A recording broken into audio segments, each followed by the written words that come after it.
Hello बच्चों, मैं doctor Naval Bharti.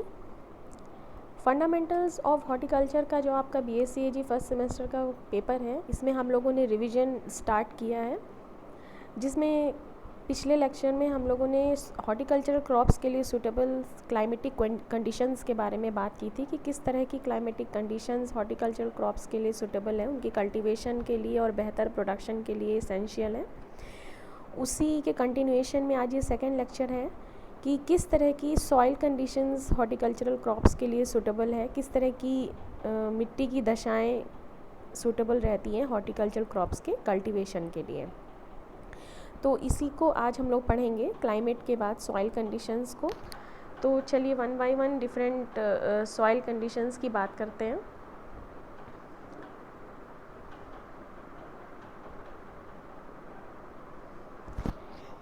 A good soil is one which have the capacity to nourish and sustain plant growth by providing mineral particles in an available form to plants by their interaction with soil, air, moisture, microbes and humus.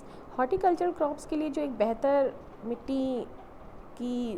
मिट्टी मानी जाती है, वो उस मिट्टी में यह क्षमता होनी चाहिए कि वो प्लांट की ग्रोथ और डेवलपमेंट में वॉटेवर न्यूट्रिएंट्स की अवेलेबिलिटी या फिज़िकल कंडीशंस की जो रिक्वायरमेंट्स है वो पूरी तरह प्रोवाइड कर सके। यानी सॉइल में इतनी क्षमता हो कि वो पौधे को नरिश कर सके, प्रॉपर न्यूट्रिएंट प्रोवाइड करके, अवेलेबल फॉर्म में प्रोवाइड करके। अवेलेबल फॉर्म की बात इसलिए कही जा रही है क्योंकि मिट्टी में हो सकता है हर तरह के न्यूट्रिएंट प्रेजेंट हो, मिट्टी पूरी तरह से फर्टाइल हो, पर ये ज़रूरी नहीं है कि मिट्टी प्रोडक्टिव भी हो।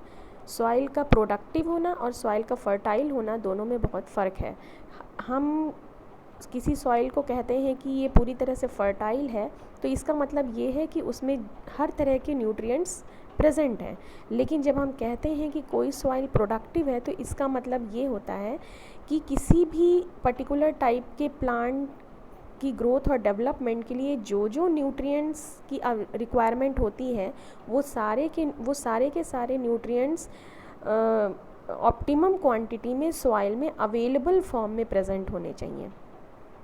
तो ये अंतर होता है एक प्रोडक्टिव सॉइल में और फर्टाइल सॉइल में। ज़रूरी नहीं है कि कोई सॉइल फर्टाइल है तो वो प्रोडक्टिव भी हो। फर्टाइल मतलब हो सकता है कि उसमें सारे न्यूट्रिएंट्स प्रेजेंट हो, पर अगर वो न्यूट्रिएंट अवेलेबल फॉर्म में नहीं है या सफिशिएंट क्वांटिटी में नहीं है, तो वो सॉइल प्रोडक्टिव नहीं होगी। वो फर्टाइल तो होगी पर प्रोडक्टिव नहीं होगी।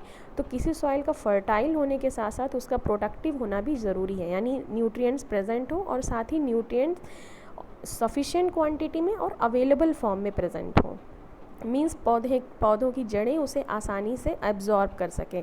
और एब्जॉर्प्शन के लिए सॉइल में की जो दूसरी फिज़िकल कंडीशंस हैं, जैसे कि सॉइल में मॉइस्चर का होना, एरेशन का होना, माइक्रोब्स का, ह्यूमस का होना, वो भी जो है फेवरेबल कंडीशन में हो, क्योंकि न्यूट्रिएंट्स का जो एब्सॉर्प्शन है या न्यूट्रिएंट्स का अवेलेबल फॉर्म में प्रेजेंट होना, ये काफ़ी हद तक निर्भर करता है सॉइल की फ़िज़िकल प्रॉपर्टीज़ पर, यानी सॉइल के एरेशन पर, ड्रेनेज पर, मॉइस्चर कैपेसिटी पर, माइक्रोब्स की अवेलेबिलिटी पर, ऑर्गेनिक मैटर की प्रेजेंस पर। तो ये सारी चीज़ें, तो एक अच्छी मिट्टी उसे ही माना जाता है, या एक गुड प्रोडक्टिव सॉइल हम उसे कहते हैं जिसमें यह पूरी क्षमता हो कि वो किसी भी प्लांट की ग्रोथ और डेवलपमेंट प्रॉपर होने के लिए उसके पास प्रॉपर न्यूट्रिएंट्स की अवेलेबिलिटी हो, जिससे वो पौधे को नरिश कर सके और प्लांट ग्रोथ सस्टेन कर सके through out the life cycle. तो चलिए बात करते हैं सॉइल के वो कौन कौन सी प्रॉपर्टीज़ हैं जिससे कि प्लांट की ग्रोथ और डेवलपमेंट प्रभावित होती है, स्पेशली हॉर्टिकल्चरल क्रॉप्स। सबसे पहले बात करते हैं सॉइल टेक्सचर की। सॉइल टेक्सचर का मतलब कि जितने भी सॉइल पार्टिकल्स हैं, उन पार्टिकल्स का कितना प्रपोर्शन से किसी तरह की मिट्टी बनी हुई है। Means what proportion of different soil particles in a particular type of soil is called soil texture. और सॉइल टेक्सचर ही डिसाइड करता है कि उस मिट्टी में वाटर या न्यूट्रिएंट की होल्डिंग कैपेसिटी, यानी उसमें जल धारण और न्यूट्रिएंट धारण क्षमता कितनी है। सॉइल टेक्सचर ये डिसाइड करता है। सपोज़ दैट, जैसे आप लोगों ने कई तरह के सॉइल टेक्सचर की सुना होगा, सैंडी सॉइल है, लोमी सॉइल है, क्लेई सॉइल है, तो या सैंडी लोम सॉइल है। तो ये अलग अलग सॉइल की कैटेगरीज़ हैं टेक्सचर वाइज, जिसमें कि अलग अलग सॉइल पार्टिकल्स का रेशियो सॉइल के टेक्सचर को निर्धारित करता है। जैसे सैंडी सॉइल में सैंड का कंटेंट ज़्यादा होता है, सिल्ट और क्ले का कंटेंट बहुत कम होता है। उसी तरह सैंडी लूम सॉइल में सैंड क्ले का कंटेंट अबाउट 20 to 25% होता है, सैंडी सिल्ट का कंटेंट जो है थोड़ा ज़्यादा होता है और सैंड का कंटेंट भी होता है। और उसी तरह जो क्लेई सॉइल होती है उसमें क्ले का कंटेंट ज़्यादा होता है और सैंड और सिल्ट का कंटेंट कम होता है। तो ये अलग अलग जो सॉइल पार्टिकल्स हैं, सैंड, सिल्ट, क्ले, इनका जो रेशियो है ये डिसाइड करता है कि सॉइल का टेक्सचर कैसा है। तो हॉर्टिकल्चरल क्रॉप्स के लिए अगर बात की जाए तो सॉइल ऐसी होनी चाहिए जिसके सॉइल का टेक्सचर ऐसा होना चाहिए जिसमें वाटर और न्यूट्रिएंट की होल्डिंग कैपेसिटी अच्छी हो। फॉर एग्जांपल जैसे सैंडी सॉइल है, बलुई मिट्टी जो होती है, उसमें वाटर और न्यूट्रिएंट होल्डिंग कैपेसिटी बहुत कम पाई जाती है क्योंकि उसमें मैक्रो पोर्स पाए जाते हैं। तो उन पोर्स की वजह से जल धारण क्षमता ऐसी मिट्टी की कम होती है। पानी बहुत जल्दी लीच डाउन कर जाता है, पानी के साथ न्यूट्रिएंट भी लीच डाउन कर जाता है, यानी जड़ों की पहुंच से दूर चला जाता है। और लेकिन इस मिट्टी की एक खासियत ये होती है कि इसमें एरेशन और ड्रेनेज बहुत अच्छा होता है, यानी जल भराव की समस्या नहीं पाई जाती है और ड्रेनेज बहुत अच्छा होता है, एरेशन भी बहुत अच्छा होता है। लेकिन सिर्फ ड्रेनेज और एरेशन से तो काम चलना नहीं है, मिट्टी में न्यूट्रिएंट और वाटर होल्डिंग कैपेसिटी होना भी बहुत ज़रूरी है। साथ ही साथ अगर मिट्टी बहुत क्लेई टाइप की है, चिकनी मिट्टी है जिसमें माइक्रोपोर्स ज़्यादा है, मैक्रोपोर्स कम है, तो भी वह मिट्टी सूटेबल नहीं है हॉर्टिकल्चर क्रॉप्स के कल्टीवेशन के लिए, क्योंकि ऐसी मिट्टी में वाटर और न्यूट्रिएंट की रिटेंशन कैपेसिटी तो होती है, यानी जल धारण करने की और न्यूट्रिएंट को रोके रखने की क्षमता तो होती है, लेकिन एरेशन और ड्रेनेज प्रॉपर नहीं होता।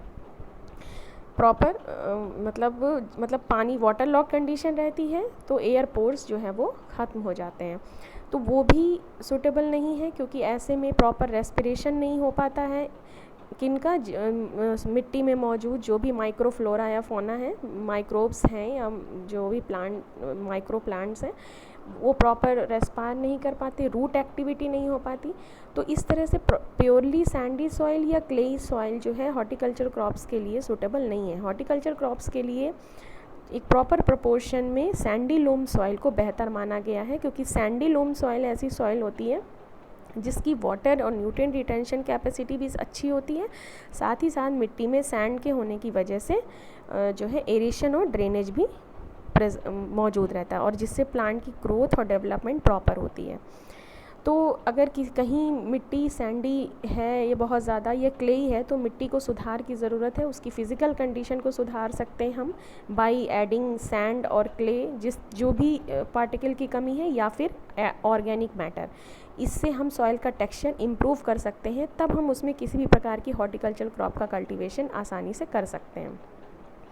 Generally loam soil is considered to be good soil. However, physical and chemical factors of soil affect the cultivation of horticultural crops. सिर्फ सॉइल का टेक्सचर ही नहीं, दूसरी फिजिकल और केमिकल प्रॉपर्टीज़ भी हॉर्टिकल्चरल क्रॉप के cultivation को प्रभावित करती हैं। टेक्सचर तो बहुत ज़रूरी है ही, लेकिन दूसरी फिजिको केमिकल प्रॉपर्टीज़ भी इसेंशियल है।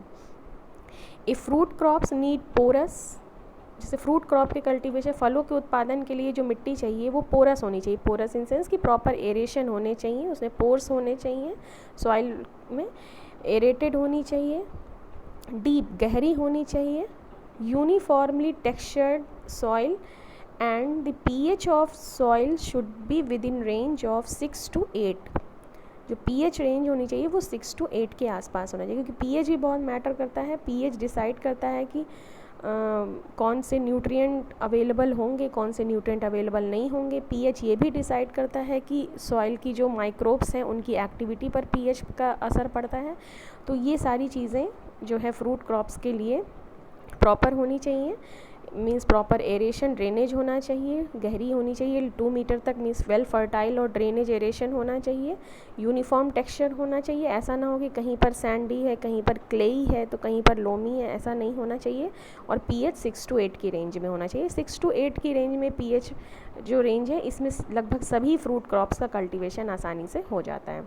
सॉइल विथ हार्ड पैन जो कैल्शियम कार्बोनेट की जो लेयर होती है उसे हार्ड पैन कहते हैं।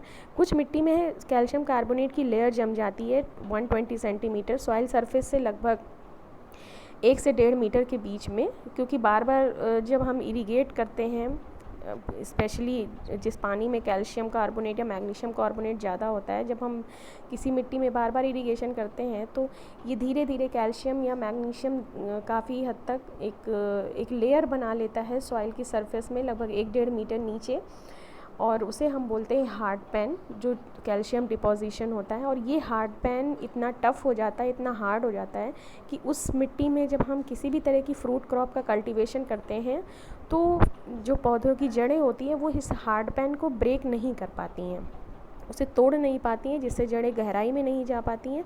और जब गहराई में नहीं जा पाएंगी तो प्रॉपर एनकरेज नहीं होगा, रूट की ग्रोथ वो रुक जाती है और अल्टीमेटली प्लांट की ग्रोथ भी रुक जाती है। तो सॉइल में हार्ड पैन ये फ्रूट क्रॉप के कल्टीवेशन के लिए फेवरेबल नहीं है। अगर किसी मिट्टी में हार्ड पैन है तो उसे हमें ब्रेक करना होगा, तोड़ना होता है, ताकि हम उसमें किसी भी तरह की फ्रूट क्रॉप जब उसमें प्लांट करें तो उसकी रूट की जो ग्रोथ है उसे किसी तरह की रुकावट पैदा ना हो। तो soil with high clay content, अगर मिट्टी में बहुत ज़्यादा क्ले कंटेंट है सरफेस पर ही, सतह पर ही, वो भी सूटेबल नहीं है। और बहुत लेस है सब सरफेस लेवल पर, मतलब सतह से थोड़ी नीचे बहुत कम भी है, तो वो भी जो है फ्रूट क्रॉप के लिए सूटेबल नहीं है। तो इस तरह से फ्रूट क्रॉप के कल्टीवेशन को लेकर की सॉइल टेक्सचर जो है वो बहुत इंपॉर्टेंट रोल प्ले करता है। क्योंकि देखिए फ्रूट हॉर्टिकल्चरल क्रॉप्स और सीरियल क्रॉप्स में बहुत फ़र्क है। हॉर्टिकल्चरल क्रॉप्स सॉइल या क्लाइमेटिक कंडीशंस को लेकर के बहुत ही सेंसिटिव होती हैं, तो इसलिए एग्रो क्लाइमेटिक कंडीशन या सॉइल कंडीशंस जो है हॉर्टिकल्चरल क्रॉप्स के लिए बहुत ही ज़्यादा एक्यूरेट होने चाहिए, प्रिसाइज होने चाहिए, अदरवाइज़ इसका असर आपको उसकी प्रोडक्शन और प्रोडक्टिविटी पे देखने को मिलेगा लॉन्ग टर्म में। नेक्स्ट फैक्टर है सॉइल का स्ट्रक्चर, ये भी प्रभावित करता है हॉर्टिकल्चरल क्रॉप्स को। सॉइल स्ट्रक्चर का मतलब ये होता है कि जो सॉइल के पार्टिकल्स हैं उनका अरेंजमेंट कैसा है, किस तरह से वो अरेंज है, और ये अरेंजमेंट डिसाइड करता है कि किस तरह से वाटर का मूवमेंट होगा, न्यूट्रिएंट का फ्लो होगा, एरेशन कैसा होगा, ड्रेनेज कैसा होगा, ये सारी चीज़ें सॉइल स्ट्रक्चर डिसाइड करता है। तो एक प्रॉपर सॉइल स्ट्रक्चर भी होना बहुत ज़रूरी है। सॉइल पार्टिकल्स का अरेंजमेंट ऐसा होना ज़रूरी है जिससे सारे न्यूट्रिएंट्स जो है ईज़िली अवेलेबल हो, रूट की ग्रोथ आसानी से हो सके, सॉइल पार्टिकल्स के बीच में एरेशन और ड्रेनेज प्रॉपर हो सके। तो डिफरेंट जो सॉइल प्रोफाइल की जो डिफरेंट लेयर्स है उसमें सॉइल का स्ट्रक्चर भी बहुत मैटर करता है, और एक बेहतर सॉइल स्ट्रक्चर के लिए ऑर्गेनिक मैटर सफिशेंट क्वांटिटी में होना चाहिए। उसके बाद है नेक्स्ट फैक्टर सॉइल की property, soil aeration and drainage. Soil aeration भी बहुत इंपॉर्टेंट रोल प्ले करता है। मिट्टी सॉइल एयर की यहाँ बात हो रही है। देखिए सॉइल एयर का जो रोल है वो बहुत इंपॉर्टेंट रोल है। एरेशन इसलिए ज़रूरी है कि सॉइल में तमाम सारे एरोबिक बैक्टीरिया, फंजाई प्रेजेंट होते हैं। ये बैक्टीरिया, फंजाई या माइक्रोब्स की अगर हम बात करें तो ये बहुत तरह से प्लांट की ग्रोथ और डेवलपमेंट को प्रमोट करते हैं। प्रमोट इन सेंस कि बहुत सारे माइक्रोब्स ऐसे होते हैं जो ऐसे तरह की ऑर्गेनिक कंपाउंड प्रोड्यूस करते हैं या प्लांट ग्रोथ हार्मोन प्रोड्यूस करते हैं जो कि पौधों की जड़ों के द्वारा एब्जॉर्ब होते हैं और प्लांट की ग्रोथ और डेवलपमेंट में बहुत इंपॉर्टेंट रोल प्ले करते हैं। तो इन माइक्रोब्स की पॉपुलेशन का मिट्टी में बने रहना बहुत ज़रूरी है। तो इन माइक्रोब्स की पॉपुलेशन तभी बढ़ेगी जब इनको प्रॉपर एरेशन मिट्टी में मौजूद रहेगा, यानी मिट्टी में एयर सर्कुलेशन बना रहना चाहिए, तभी ये सॉइल माइक्रोब्स अपने को मल्टीप्लाई कर पाते हैं, इनकी संख्या बढ़ पाती है और अल्टीमेटली ये प्लांट की ग्रोथ और डेवलपमेंट में मदद करते हैं। बहुत सारे ऐसे जो है फ्री लिविंग या सिम्बियोटिक एसोसिएशन वाले माइक्रोब्स होते हैं जो पौधे की ग्रोथ और डेवलपमेंट को प्रभावित करते हैं। कुछ हैं जो नाइट्रोजन फिक्सेशन जैसा काम करते हैं, कुछ हैं तमाम ऐसे माइक्रोब्स हैं जो आपकी मिट्टी में मौजूद अनअवेलेबल फॉर्म में जो फर्टिलाइज़र है उसको अवेलेबल फॉर्म में बदलने में मदद करते हैं, उसको ब्रेक डाउन करते हैं ताकि वो न्यूट्रिएंट अवेलेबल फॉर्म में हो। जैसे वैम फंजाई है, वेसिकुलर आर्बस्कुलर माइकोराइजल फंजाई है, ये फंजाई बहुत इंपॉर्टेंट रोल प्ले करता है न्यूट्रिएंट्स को अवेलेबल फॉर्म में, स्पेशली फास्फोरस जैसे न्यूट्रिएंट जो कि बाउंड फॉर्म में प्रेजेंट होता है मिट्टी में, उसको ब्रेक करके फॉस्फेट के फॉर्म में, अवेलेबल फॉर्म में कन्वर्ट करता है, जिससे कि पौधों की जड़ें उसे आसानी से जो है एब्जॉर्ब कर सकें। तो जितने भी सॉइल माइक्रोफ्लोरा या फौना है, इनकी प्रेजेंस प्लांट ग्रोथ और डेवलपमेंट में बहुत इंपॉर्टेंट रोल प्ले करती है, और इनकी मेटाबॉलिक एक्टिविटी डिपेंड करती है सॉइल में एरेशन और ड्रेनेज प्रॉपर है या नहीं। यानी मिट्टी में जो सॉइल एयर पोर्स हैं वो पानी से भरे नहीं रहने चाहिए। अगर हम वाटर लॉक कंडीशन कर दें बिल्कुल, यानी मिट्टी में जल भरा रहे पानी, तो एयर पोर्स ख़त्म हो जाते हैं, तो अल्टीमेटली इन माइक्रोब्स की मेटाबॉलिक एक्टिविटी पे असर पड़ता है। तो इसलिए मिट्टी में एरेशन बहुत ज़रूरी है, ताकि ये एरोबिक ऑर्गेनिज्म अपना रोल प्ले कर सकें। तो फ्रूट क्रॉप्स के लिए, हॉर्टिकल्चरल क्रॉप्स के लिए वेल एरेटेड सॉइल बहुत ज़रूरी है। साथ ही साथ एरेशन सिर्फ माइक्रोब्स को ही के लिए इम्पॉर्टेंट नहीं है, साथ ही ये रूट एक्टिविटी, पौधे की जो जड़ें उनके आसपास भी एरेशन है, क्योंकि रूट की एक्टिविटी, रूट भी रेस्पायर करती है, उसको भी ऑक्सीजन चाहिए। तो रूट के आसपास जो है रेस्पायर करने के लिए एरेशन का बने रहना ज़रूरी है, ताकि रूट भी इसे जो है रेस्पायर कर सके और न्यूट्रिएंट का एब्जॉर्प्शन, वाटर का एब्जॉर्प्शन प्रॉपरली कर सके। तो इसलिए मिट्टी में सॉइल एरेशन पौधों की जड़ों के लिए भी बहुत ज़रूरी है, और उनमें मौजूद माइक्रोब्स, माइक्रोफ्लोरा या फौना दोनों के लिए ज़रूरी है। Well aerated and drainage soil is essential for the plant growth and development. बहुत ज़्यादा सूखी या गीली मिट्टी या सैचुरेटेड सॉइल अवॉइड करनी चाहिए हॉर्टिकल्चर क्रॉप के कल्टीवेशन के लिए। उसके बाद नेक्स्ट फैक्टर है soil depth and organic matter. Soil की डेप्थ मतलब कितनी गहराई तक मिट्टी में प्रॉपर एरेशन, ड्रेनेज और फर्टिलिटी लेवल है, उसे हम बात करते हैं सॉइल डेप्थ की, और ऑर्गेनिक मैटर कितना प्रेजेंट है। जो हैवी सॉइल होती है, यानी क्लेई कंटेंट जिनमें ज़्यादा होता है, उनमें वाटर लॉगिंग और पुअर एरेशन की प्रॉब्लम होती है। और जो लाइट सॉइल होती है, जिसको कि हम सैंडी सॉइल कहते हैं, उसमें न्यूट्रिएंट रिटेंशन कैपेसिटी कम होती है, इसलिए हम उसे अनफर्टाइल कहते हैं। तो इसलिए मिट्टी की जो गहराई है, मतलब एक लेवल तक, यानी 2 से 2.5 मीटर तक की मिट्टी जो है वो इस तरह की होनी चाहिए जिसमें कि उसकी न्यूट्रिएंट और वाटर रिटेंशन कैपेसिटी अच्छी हो, साथ ही एरेशन और ड्रेनेज अच्छा हो। यानी सैंडी लोम टाइप की मिट्टी होनी चाहिए, कम से कम 2 से 2.5 मीटर गहराई तक। उसके बाद पौधा इतने में अपने को पूरी तरह से एक बार अगर वो इस्टेब्लिश कर ले जाता है, तो उसके नीचे फिर मिट्टी अगर बहुत ज़्यादा थोड़ा सा अनफेवरेबल भी है तो भी पौधा ईजिली सर्वाइव कर जाता है, फ्रूट क्रॉप। और वेजिटेबल्स की बात की जाए तो वेजिटेबल्स की रूट्स इससे ज़्यादा गहराई में नहीं जाती, वो शैलो रूटेड होती हैं, तो वेजिटेबल का कल्टीवेशन इतनी गहराई में आसानी से हो जाता है। तो ऑर्गेनिक मैटर बहुत इंपॉर्टेंट रोल प्ले करता है। अगर किसी भी सॉइल जैसे कि बहुत ज़्यादा सैंडी है या बहुत ज़्यादा क्लेई है, तो उसको जो है उसका टेक्सचर इम्प्रूव करने के लिए ऑर्गेनिक मैटर ऐड करने से मिट्टी इम्प्रूव हो जाती है, तो उसका भी बहुत इन्फ्लुएंस करता है। साथ ही ऑर्गेनिक मैटर जो है इसलिए भी ज़रूरी है क्योंकि ये न्यूट्रिएंट को बाउंड करते हैं। ऑर्गेनिक मैटर में जो ह्यूमस होता है, ये बहुत सारे मिनरल न्यूट्रिएंट्स को बाउंड करता है, तो जिससे कि न्यूट्रिएंट अवेलेबल फॉर्म में प्रेजेंट रहते हैं, वो सिंचाई के साथ लीच डाउन नहीं करते हैं और पौधे को लंबे समय तक के लिए अवेलेबल रखते हैं। तो इसलिए मिट्टी में ऑर्गेनिक मैटर का होना बहुत ज़रूरी होता है। ये सॉइल की फिजिकल प्रॉपर्टी को भी इम्प्रूव करते हैं और केमिकल प्रॉपर्टी को भी। केमिकल प्रॉपर्टी को मैंने बताया कि वो न्यूट्रिएंट को बाउंड करते हैं, और फिजिकल प्रॉपर्टी मीन्स सॉइल के टेक्सचर को इम्प्रूव करते हैं। बहुत ज़्यादा सैंडी या क्लेई होगी तो उसको इम्प्रूव करते हैं, यानी न्यूट्रिएंट रिटेंशन कैपेसिटी और एरेशन को बढ़ाते हैं। तो जिस सॉइल में जितना ज़्यादा ऑर्गेनिक मैटर होता है, उतना ही ज़्यादा फ्रूट और वेजिटेबल का प्रोडक्शन भी देखा गया है।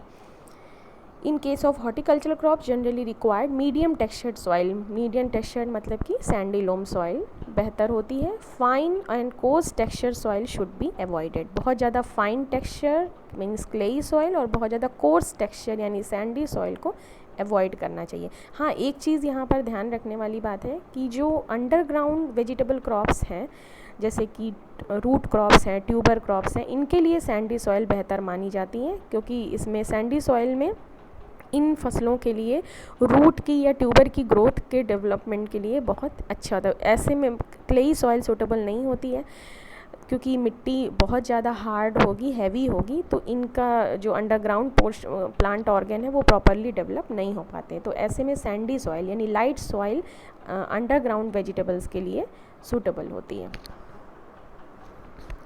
उसके बाद नेक्स्ट फैक्टर है सॉइल टेम्परेचर। सॉइल टेम्परेचर भी बहुत प्रभावित करता है रूट की एक्टिविटी को। देखिए सॉइल टेम्परेचर, एक ऑप्टिमम टेम्परेचर बहुत ज़रूरी है, क्योंकि टेम्परेचर डिसाइड करता है सेल की एक्टिविटी को, रूट की एक्टिविटी को।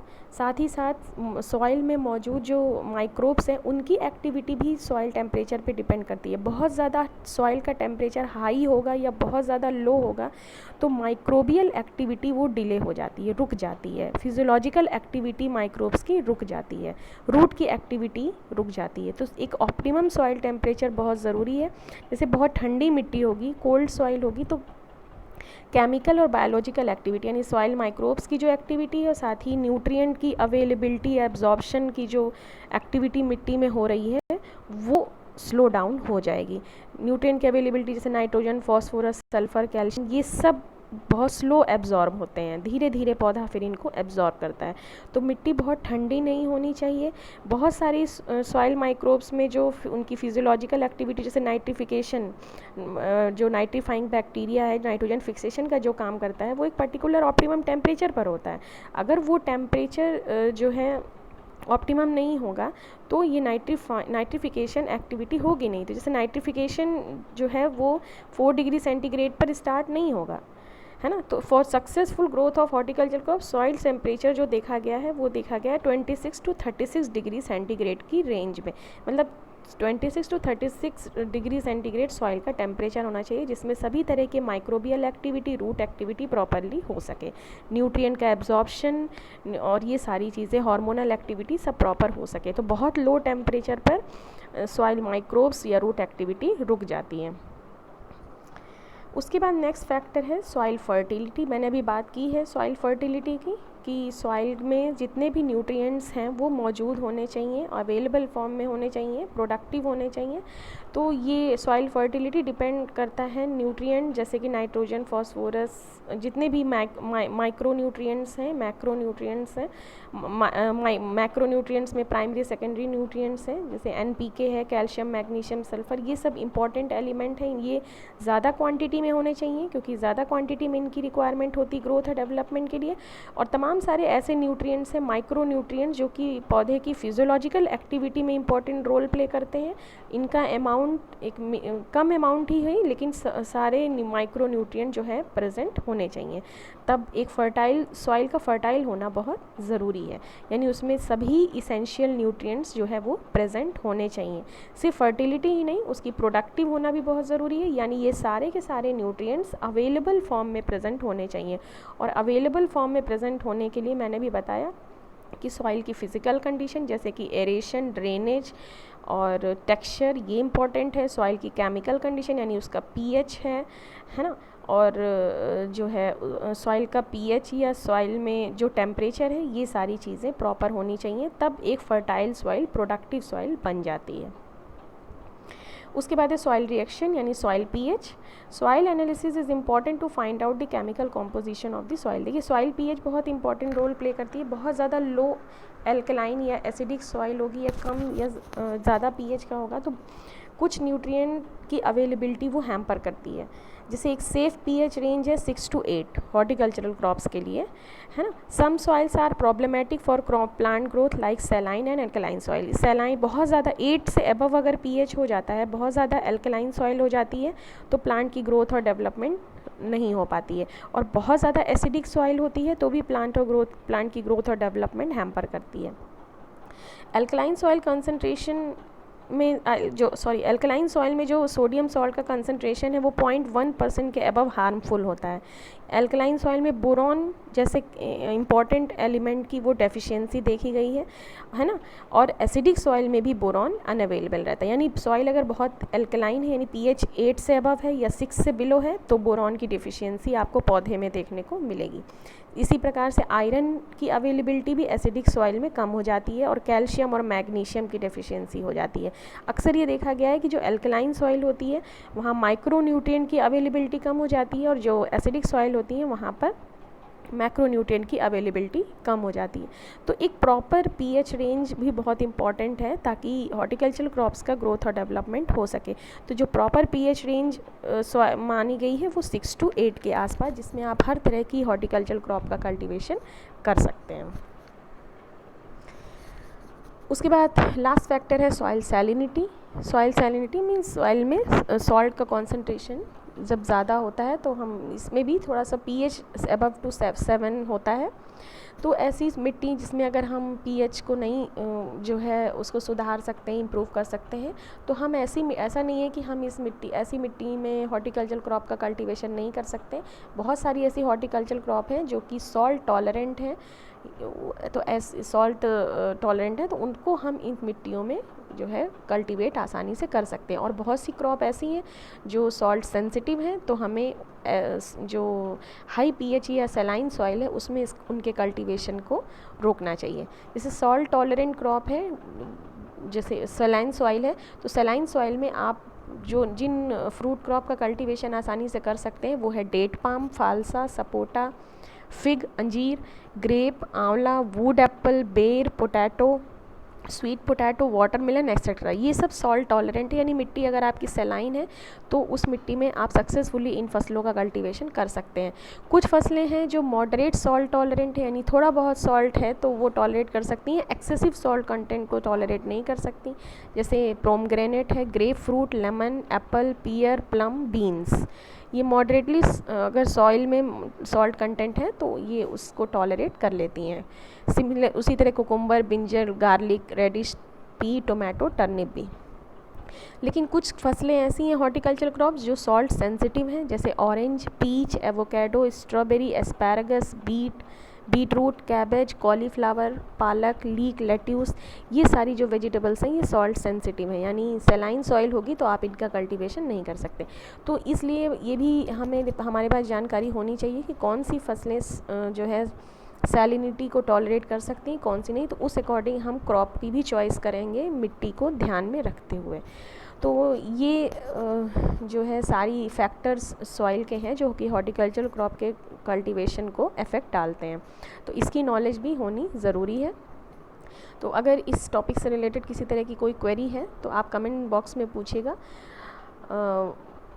और ये सॉइल और क्लाइमेटिक कंडीशन का टॉपिक यहाँ पर ओवर होता है, जो कि हम लोगों को पढ़ना था फंडामेंटल्स ऑफ हॉर्टिकल्चर में, किस तरह से सॉइल और क्लाइमेटिक कंडीशन जो है हॉर्टिकल्चर क्रॉप्स को जो है इफ़ेक्ट डालती हैं, उनके कल्टीवेशन पर प्रभावित करती हैं।